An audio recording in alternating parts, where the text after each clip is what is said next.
Hey everyone, welcome to this weekend's UBChef menu. Shortly I'm going to take you through the 10 dishes that I've made for you this week with the team. We're going to show you how to plate up each one, really simple. So all you need, chopping board, knife, little sort of pair of scissors, spoons. You don't need much at all. Remember, there's no prepping here, it's essentially just heating up, presenting the dishes, and honestly you're going to be really surprised with the result at the end. So let's get cooking. Starting off the menu, it's our weekly bake. Each week we'll do like a focaccia or sourdough, or we do our crackers, so we'll kind of vary which ones we do. But this week, this is jet black, cuttlefish, super crispy Cuttlefish Ink Crackers. Here we go, so we've got Taramasalata in here. It's that smoked cod roe with a touch of beetroot powder, lots of lemon juice. Remember, there's no bread in there, we don't need to make it with bread, so it's really thick and really nice. And then we've got sea herbs. So this is rock samphire grass. This has just been gathered just this morning down on the cliffs down at Ventnor. It's like marsh samphire grass, but it's kind of a bit more lemony and not quite salty because it grows actually on the rocks, not in the water itself. So what you want to do, take your crackers, get a tray, just spread the crackers out. And you don't have to do this, but I like to kind of just heat them up in the oven because it just makes sure that they're super crisp and brings that real freshness back to them. So they're going to go in the oven about 3 minutes. And then when they come out, what you want to do, get your knife, just cut the piping bag, and then you can essentially just squeeze that Taramasalata, and I'm going to start piping it all over the crackers, and then I'm going to get my little pieces of samphire grass, and I'm just going to garnish on the top. So back in about 2 or so minutes, and I'm going to show you how I put this lovely weekly bake first course together. Okay, so I've taken my crackers out of the oven. I've piped some already because I didn't want you to have to watch through me piping every single cracker, of course. But this is essentially what you do.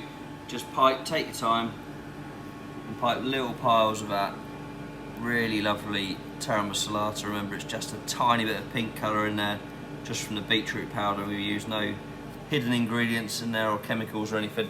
There you go, so that's the Taramasalata. Then I'm going to take my pieces of rock samphire. This has just been blanched, so if you do go and forage this, make sure you wash it really well and then give it a quick blanch in salted boiling water and then into iced water ideally, and that will keep the colour. There we go, so nice little presentation bowl. Let's get the crackers going on, and this is where I love these colours, like so vivid, the jet black cuttlefish ink, and then with that Taramasalata and the sea herbs, and there you go. So that's how I'm starting off the UBChef menu this week. Cuttlefish Ink Crackers, Taramasalata, and locally gathered rock samphire grass.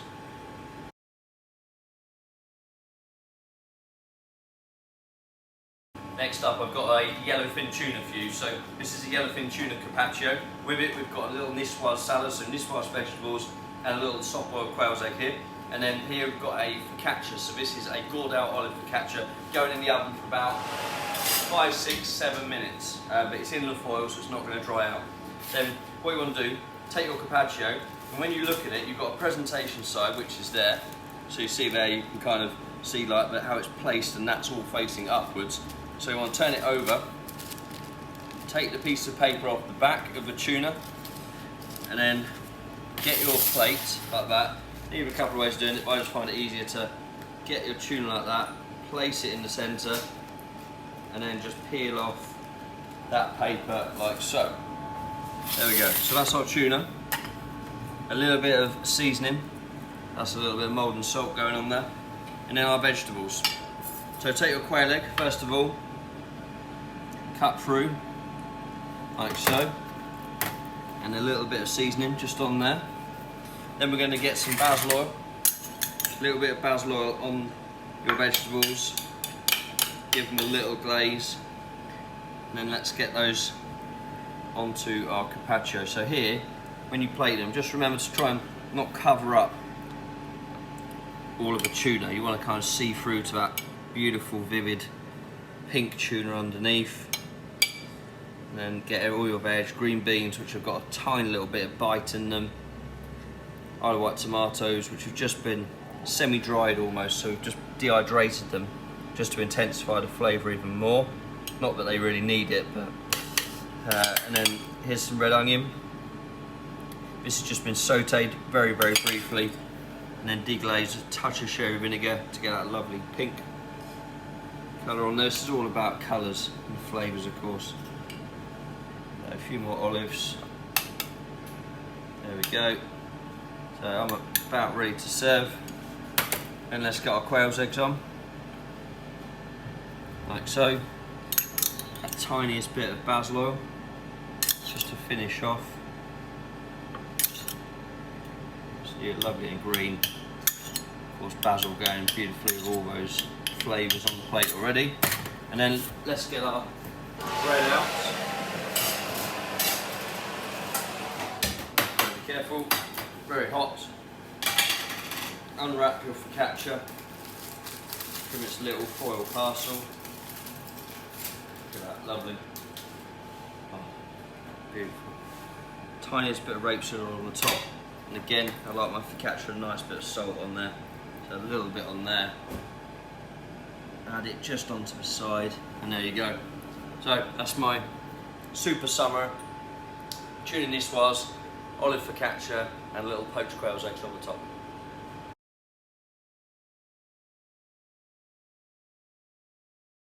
Up next, we've got a little slow-cooked pork cheeks spring roll here. So in the spring roll, you've got 2 pork cheeks, you've got some glass noodles, and there you've got a little bit of spring onion, and you've got some bean sprouts, of course, in there. And then I've got a raw Asian salad just here, and an Asian dressing.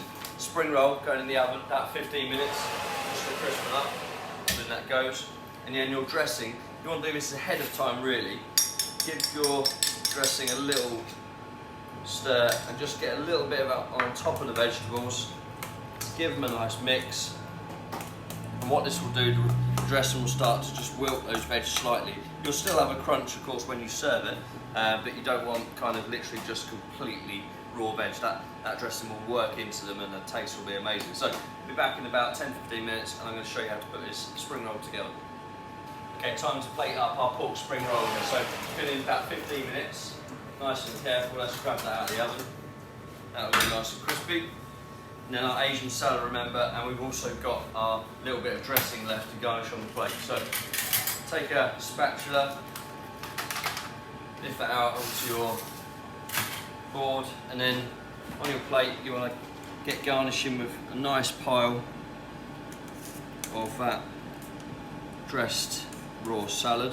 And there we've obviously got some nice raw carrot. We've got pak choy, we've got chilli in there. We've also added some baby corn and some lime zest going through it, so it's really fragrant. So try and get a nice little bed of this.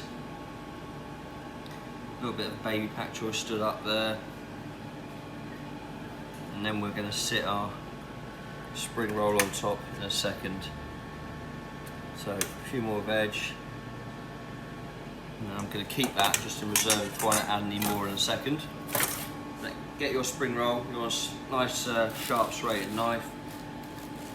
Go through nice long slices, like so. Turn it over, you can see that really nice slow cooked pork cheek in there. See those glass noodles as well. Smells absolutely gorgeous, this does. Then let's get a little bit more carrot going in, some chilli for the eye. And I think we're there. Tiny bit of dressing, this Asian dressing, lime juice, soy, all the way around, touch more over the vegetables,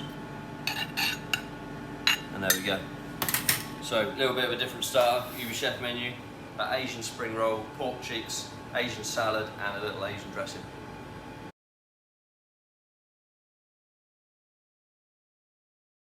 Up next, I've got a bruschetta of grilled figs. So you've got these grilled figs just here, sourdough. This is going to go in the oven for about 3 to 4 minutes. Let's get that in there. Quite a quick start to put together. You've got whipped green bar goat's cheese just here. That's on the local to me here on the Isle of Wight. And then you've got a little fresh fig in here as well. So what you want to do, cut that little end off the fig, and then lose that, and then cut the fig into some nice kind of small wedges. Quite like the combination between the fresh fig and that caramelised fig, which is just warming up in the oven.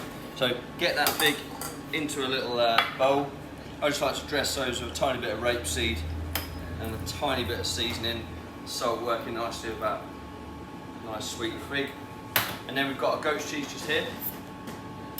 Just back in a knife, pull back the piping bag and then cut off a little corner of that, ready to pipe. And then we've got pecorino cheese, remember here. We've got a little rocket pesto. So look at that lovely bright green rocket pesto. And we've got our balsamic glaze just here. So give the balsamic glaze a nice stir. This is just going to be a little bit just a top on top of the bruschetta. So let's grab our bread out here. So it's a sourdough and the figs. So you literally just want to warm them. Put my sourdough onto there. And then, here we go, let's get this all plated up. So figs, first of all. They're all on. Just placing those nicely. Then I'm going to get some of the fresh fig. I'm just going to start adding a nice few slices. Like so. And then we'll come in with our goat's cheese. So pipe back goat's cheese, some nice piles. Tuck it really well sort of into the bread so it sits nice. There you go, a little bit on top of that fig. There we go. Then you notice I'm doing this all off of the plate as well. Really important because if anything falls off the plate you're not going to sort of muck up the presentation. Rocket pesto. Again, some nice little spoons. The aim here is that every bite of a bruschetta you take, you get a little taste of each of those items. Then we're going to go a tiny bit of this aged balsamic. So I'm just going to literally take some little swipes of this kind of across. Again, you don't want kind of be too kind of heavy with this, where it's quite strong. Finally, lovely pieces of shaved pecorino. Place those on.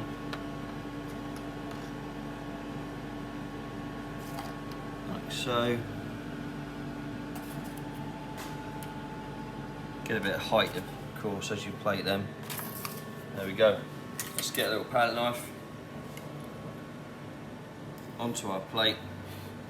And there we have it. Bruschetta of grilled figs, fresh figs in there as well, goat's cheese, pecorino, rocket pesto and a touch of balsamic.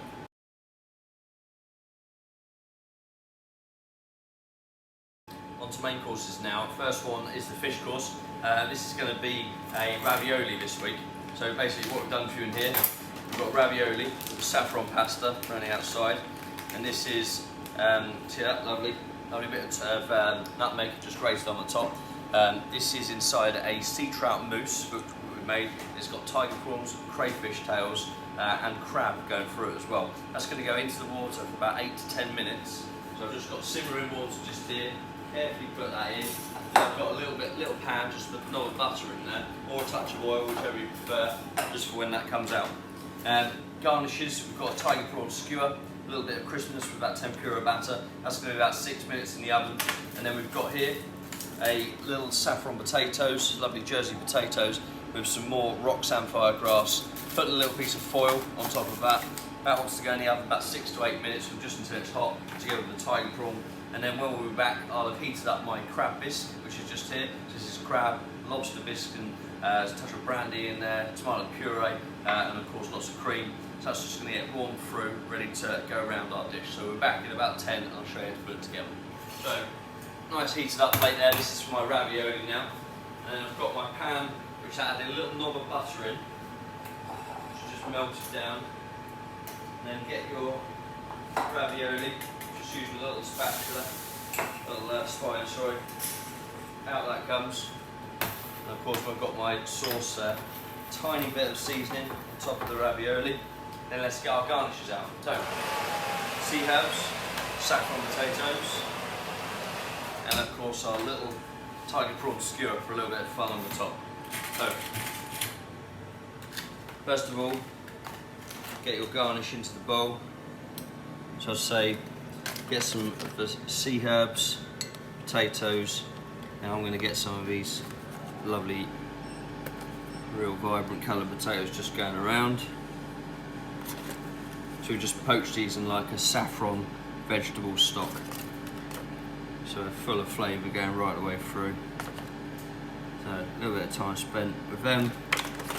Then a little bit of sunflower grass all the way around. Then let's get our ravioli out, give it a drain.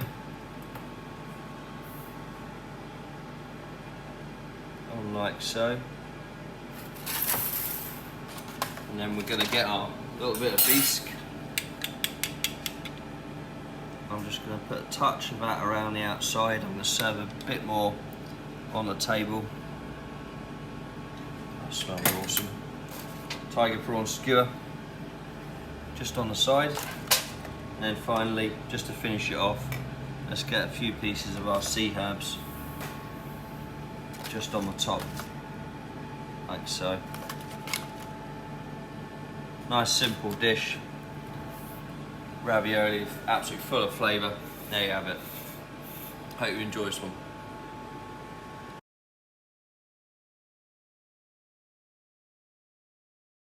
Here we've got an awesome beef Caesar salad for you. So we've got rump of beef, we've barbecued this, and then it's got a lovely bit of thyme garlic on the outside. This is going to go in the oven. Take it out of the packaging, put it on a tray, a little bit of oil on there. It's going to go in the oven for about 10 to 12 minutes. If you want it more well cooked, 4-6 minutes extra on top of there. When it comes out, it's got to rest for at least 5 minutes before you slice it. We've sent you a roasted potato. That's going to sit just under the beef. That's going to take about 6 minutes in the oven to heat up, so I'll just leave that just on the side. And then my garnishes, I've got these lovely little baguette croûtes just on here. This is my croutons, so little slices of them.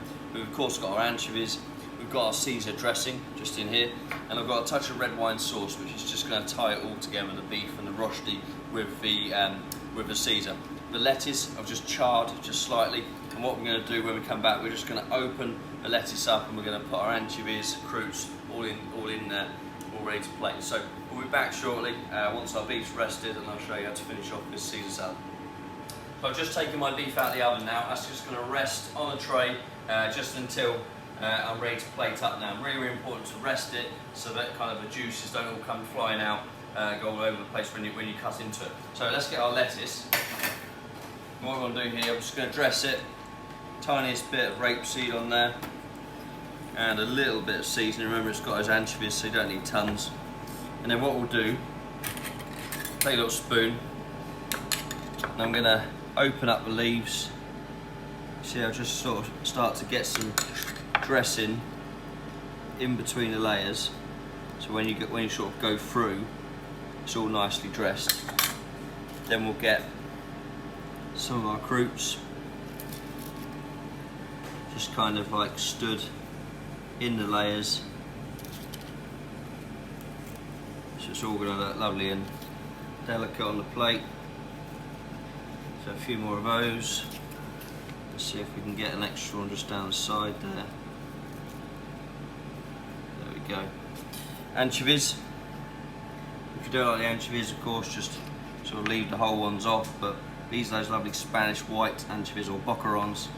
And they're beautiful, really lovely and delicate. Not like the brown ones. And then what I'm going to do, just to finish, is get some more dressing just on the top.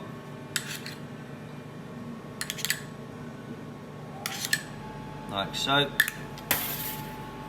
Take a spatula. Caesar salad is all on our plate. Then let's get our rosti out. Let's get our rosti. It's just going to sit on there. Let's bring our little red wine sauce over. And then our beef. So take the beef, got a little bit of thyme, which I just suggest to remove on the top of there. And then when you slice it, you can sort of see the natural grain of the meat going kind of across there. you want to kind of slice it against the grain ideally. So just kind of go down, nice slices. See how that's where it's rested? Literally zero kind of juices coming out of there. It's a really stunning piece of meat. Bit of seasoning. Take one piece, take two, take the top ones, a little fold over, and then onto your plate. Let's turn that around so you can see back there. Finally, a bit of a red wine sauce, just to kind of just go over that beef. And there we go. So that's my rump of beef, Caesar style, anchovies, combination's fantastic, let me tell you. Rosti, and that lovely little charred romaine lettuce in it. Hope you enjoy.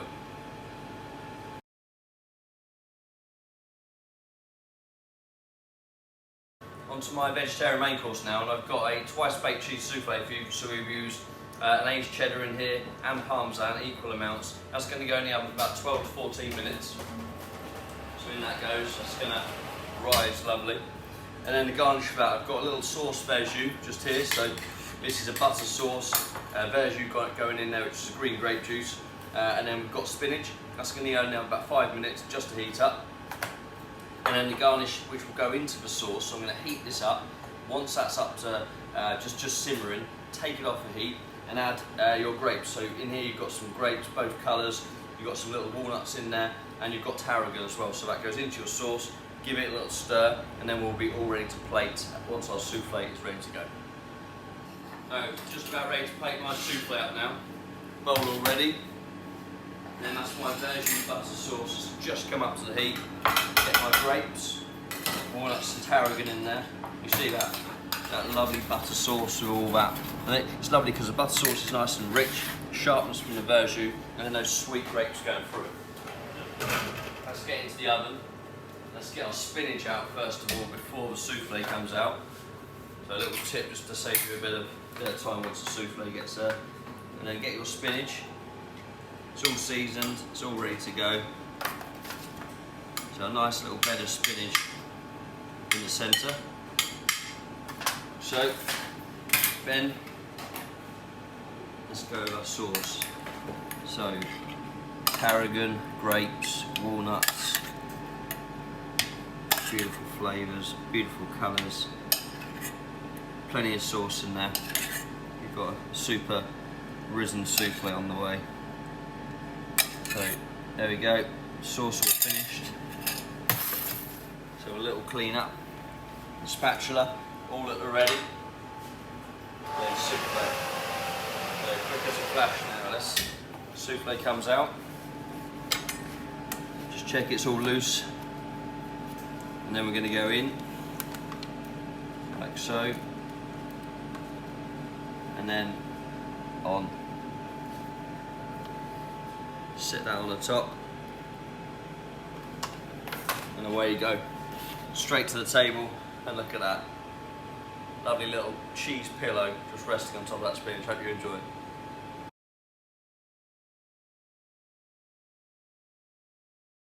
Back by popular demand is peach Melba on this week's UBChef menu. So here, this is a peach Melba. In the centre you've got a raspberry centre, then you've got a peach and vanilla mousse around the outside. It's dipped in white chocolate, and then we spray it a little bit of vanilla in the top, of course, make it a little bit chefy. So that's your peach Melba. This is your peach carpaccio. So just undo the little bag, and then inside you've got this real delicate, thinly sliced carpaccio peaches. Again, turn it over so it's non-presentation side facing up. Peel off your paper, and then just sit it on your serving plate. Okay, so you got that far. Then what we're going to do, just take a little palette knife or something just to lift the Melba up. Sit that on there, like so. Fresh raspberries. A few just kind of as if they've just fallen off the bush. There they are. like so. And then lastly, a little bit of raspberry gel. I'm just going to pipe some nice little piles of that.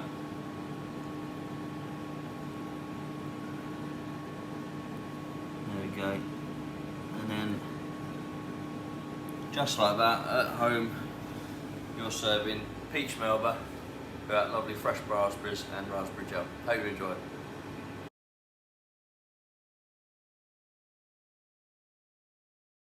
Here we've got a cherry Bakewell slice here for you. So on the bottom you've got sweet pastry, then you've got a cherry jam, you've got frangipane, little flaked almonds. It's going to warm up. You can serve it cold if you prefer, but I like to warm it up about 4 minutes in the oven.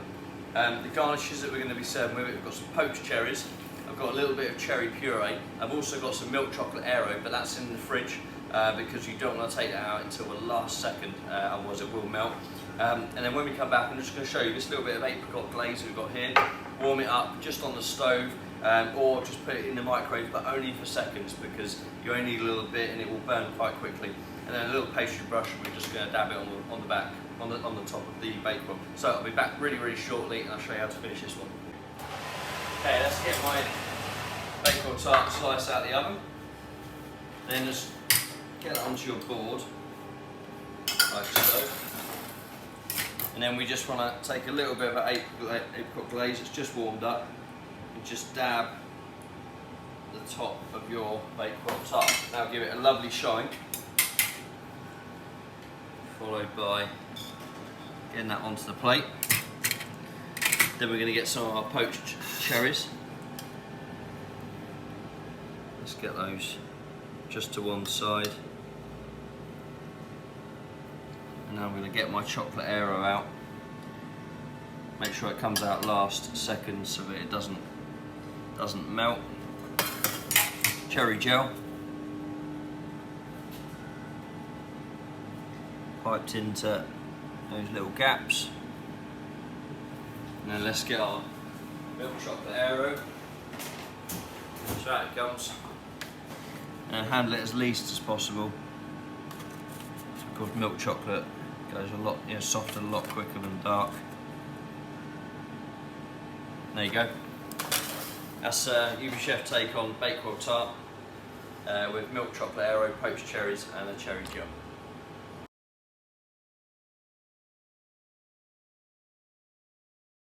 Last course for you is this UBChef cheese tasting. So as usual, make sure you have the cheeses out of the fridge at least 15 minutes, but ideally a lot longer, so they can really kind of like warm up, and then you'll taste the cheeses as they're meant to be. So let's get them in order. So a nice bit of manchego to start with. Then we've got a lovely bit of aged Comté. Then up next, Taleggio. That's of course super creamy. Then we've got our Longre, which is a wash rind cheese. And then finally a little Gorgonzola just on there. You see all of them beautifully soft, so they're all gonna really taste superb. We're serving this week with a little bit of piccalilli, so we've done just a classic piccalilli here, baby onions in there, little green beans, just because we think that's going to really nicely go with all of those cheeses. So let's top that in there, plenty to go in. Sit that just on the side. And then fennel seed crackers. If you've had the cheese course before, you'll know that it's a real favourite with these cheese courses. That it's just lovely when you get one of those little fennel seeds pop in the mouth. So break a few of those, plenty of fennel seed crackers going on there. And that's it. Serve with your cheese notes. Remember, you've got cheese notes which tells you all about the milk that the cheese is from, tells you it's unpasteurised, some lovely cheese tasting notes, and so you can sit down at the table, go through them, see if you agree with the experts on what they think the cheese tastes like. And that concludes our menu for this week. Hope you've enjoyed it, and we'll see you again very soon.